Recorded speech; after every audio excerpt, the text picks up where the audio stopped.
अथ सप्तमोऽध्यायः। मैं मातंगी देवी का ध्यान करता हूं। वे रत्नमय सिंहासन पर बैठकर पढ़ते हुए तोते का मधुर शब्द सुन रही हैं। उनके शरीर का वर्ण श्याम है। वे अपना एक पैर कमल पर रखे हुए हैं और मस्तक पर अर्धचंद्र धारण करती हैं तथा कल्हार पुष्पों की माला धारण किए वीणा बजाती हैं। उनके अंग में कसी हुई चोली शोभा पा रही है। वे लाल रंग की साड़ी पहने हाथ में शंख में पात्र लिए हुए हैं। उनके बदन पर मधु का हल्का हल्का प्रभाव जान पड़ता है और ललाट में बेंदी शोभा दे रही है। तो ऋषि कहते हैं कि तदंतर शुंभ की आज्ञा पाकर वे चंड मुंड आदि दैत्य चतुरंगिणी सेना के साथ अस्त्र शस्त्रों से सुसज्जित होकर चल दिए। फिर गिरिराज हिमालय के सुवर्ण में ऊंचे शिखर पर पहुंचकर उन्होंने सिंह पर बैठी हुई देवी को देखा। वे मंद मंद मुस्कुरा रही थीं। उन्हें देखकर दैत्य लोग तत्परता से पकड़ने का उद्योग करने लगे। किसी ने धनुष तान लिया, किसी ने तलवार संभाली और कुछ लोग देवी के पास आकर खड़े हो गए। तब अंबिका ने उन शत्रुओं के प्रति बड़ा क्रोध किया। उस समय क्रोध के कारण उनका मुख काला पड़ गया, ललाट में भौहें टेढ़ी हो गईं और वहां से तुरंत विकराल मुखी काली प्रकट हुई जो तलवार और पाश लिए हुई थी। वे विचित्र खटवांग धारण किए और चीते के चर्म की साड़ी पहने नरमुंडों की माला से विभूषित थी। उनके शरीर का मांस सूख गया था, केवल हड्डियों का ढांचा था जिससे वे अत्यंत भयंकर जान पड़ती थी। उनका मुख बहुत विशाल था। जीभ लपलपाने के कारण वे और भी डरावनी प्रतीत होती थी। उनकी आंखें भीतर को धसी हुई और कुछ लाल थीं। वे अपनी भयंकर गर्जना से संपूर्ण दिशाओं को गुंजा रही थी।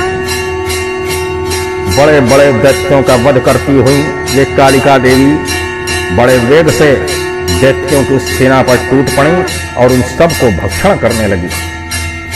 वे पार्श्व रक्षकों, अंकुशधारी महावतों, योद्धाओं और घंटा सहित कितने ही हाथियों को एक ही हाथ से पकड़कर मुंह में डाल लेती थी। इसी प्रकार घोड़े, रथ और सारथी के साथ रथी सैनिकों को मुंह में डालकर वे उन्हें बड़े भयानक रूप से चबा डालती थी। किसी के बाल पकड़ लेती, किसी का गला दबा देती, किसी को पैरों से कुचल डालती और किसी को छाती के धक्के से गिराकर मार डालती थी। ये असुरों के छोड़े हुए बड़े बड़े अस्त्र शस्त्र मुंह से पकड़ लेती और रोष में भरकर उनको दांतों से पीस डालती थी। काली ने बलवान एवं दुरात्मा दैत्यों की वह सारी सेना रौंद डाली, खा डाली और कितनों को मार भगाया। कोई तलवार के घाट उतारे गए, कोई खड़वांग से पेटिए गए और कितने ही असुर दांतों के अग्रभाग से कुचले जाकर मृत्यु को प्राप्त हुए। इस प्रकार देवी ने असुरों की सारी सेना को क्षण भर में मार गिराया।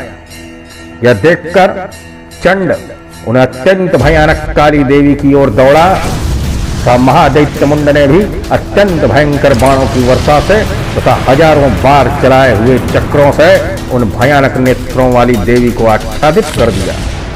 वे अनेकों चक्र देवी के मुख में समाते हुए ऐसे जान पड़े मानो सूर्य के बहुतेरे मंडल बादलों के उदर में प्रवेश कर रहे हों। तब भयंकर गर्जना करने वाली काली ने अत्यंत रोष में भरकर विकट अट्टहास किया।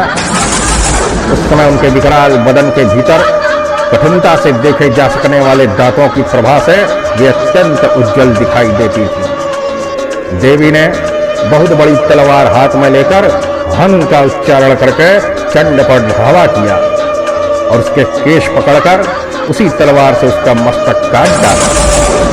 चंड को मारा गया देखकर मुंड भी देवी की ओर दौड़ा।